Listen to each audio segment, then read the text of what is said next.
Votre présence est d'autant plus pertinente que parmi les organismes que vous entendrez cette commission, nous sommes le seul qui n'est pas lié de quelque façon que ce soit à l'Union des producteurs agricoles du Québec. L'UPA porte depuis déjà plusieurs mois tout le débat sur l'accaparement des terres au Québec et vise la mise en place de nouvelles structures pour contrer encore plus les producteurs via les ventes de terres par une Société d'aménagement et de développement agricole du Québec, la SADAC. Une structure qui n'a jamais d'ailleurs été demandée par les producteurs à la base.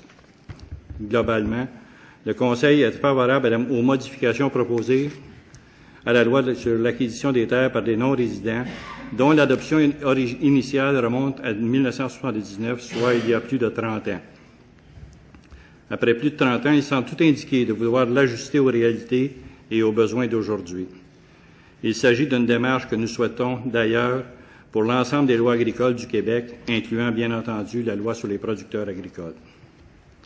La loi sur l'acquisition des terres par des non-résidents repose sur un consensus partagé depuis plusieurs années, et ce, sur une démonstration de l'impact de l'acquisition des terres québécoises par des intérêts étrangers. Grâce aux deux outils que sont la loi sur la protection du territoire et des activités agricoles, ainsi que la loi sur l'acquisition des terres agricoles par des non-résidents, le Québec possède un modèle unique qui a démontré son efficacité à se protéger de l'accaparement des terres. Pour de meilleurs résultats encore, le CEA recommande 3 modifications au projet de loi 46. Je comprends qu'il y a un des sujets que je vais amener tantôt, là, le ministre a éclairci, mais je vais quand même le répéter parce que je pense que c'est important. Premièrement, lorsque le sol est propice à la culture ou à l'élevage, on devrait introduire dans la loi l'obligation pour un acquéreur non résident de mettre en valeur et d'exploiter les terres agricoles ou de les faire exploiter par des producteurs actifs. D'ailleurs, au sens de l'article 1 de la loi de protection du territoire agricole, maintenir une terre en friche ou en jachère est considéré comme une activité agricole. Alors, on considère que ce positionnement-là devrait être éclairci.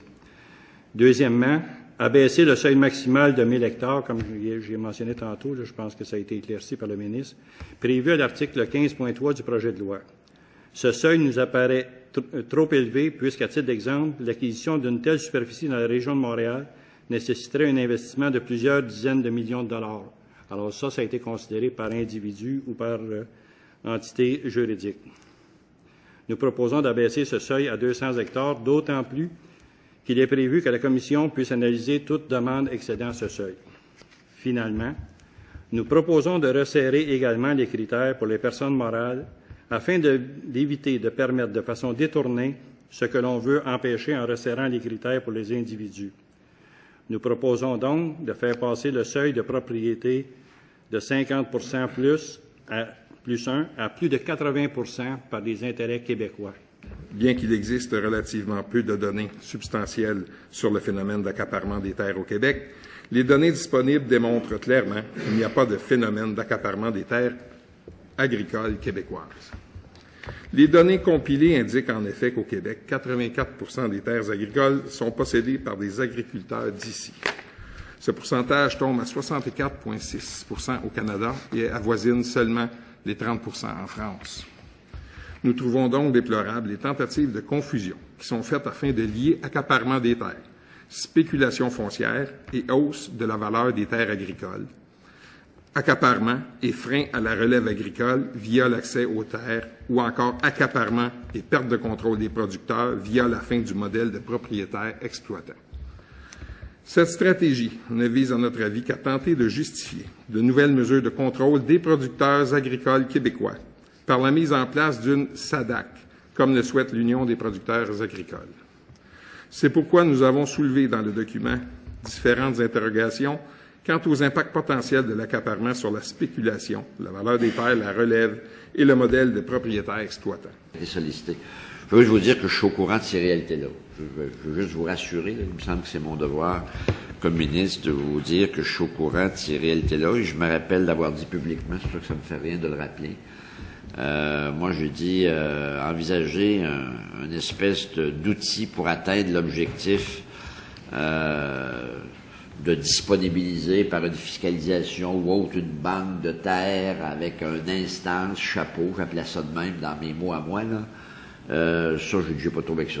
Mais j'ai pas dit que c'était la SADAC. Est-ce que ça pourrait être un autre instrument? Est-ce qu'on pourrait passer par la financière qui existe déjà? Est-ce que ça pourrait être d'autres outils?